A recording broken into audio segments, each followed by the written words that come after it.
তো আজকে আমরা সবাই একসঙ্গে এই সম্মেলনে এসেছি এবং আমাদের মূল উদ্দেশ্য হচ্ছে আমাদের দেশের শ্রমিকদের অধিকারগুলো সঠিকভাবে আদায় করা।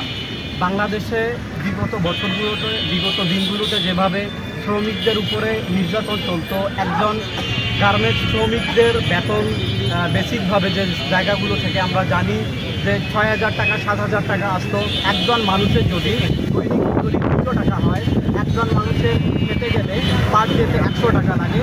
একজন মানুষের শিক্ষা ব্যবস্থা, তার চিকিৎসা ব্যবস্থা, অর্থনৈতিক দিক আছে, ইভেন ফ্যামিলিগত ব্যাপার আছে। তো এই দিকগুলো বিবেচনা করে আমরা মনে করি একটি দেশের অর্থনৈতিক শক্তি যেহেতু শ্রমিক, তাহলে শ্রমিককে ডেভেলপ করলে সমাজ ডেভেলপ হবে, সমাজকে ডেভেলপ করলে দেশ ডেভেলপ হবে।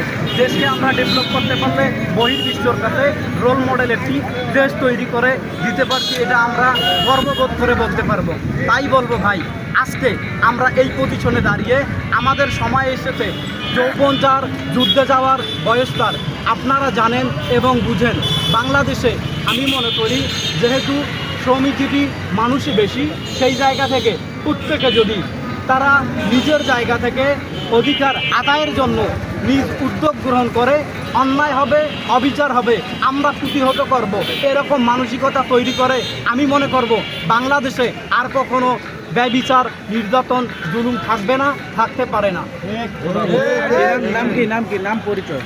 আমার নাম হচ্ছে আকলাক, আমাকে স্বাভাবিকভাবে ফেস নামে চেনে, আমার নাম হচ্ছে রকি। ঠিক আছে, কোনো পদে আছে প্রতিনিধি? আমি এই মুহূর্তে এনসিপির কুডিনীতি হিসাবেই আছি। লালমিয়া কমিটি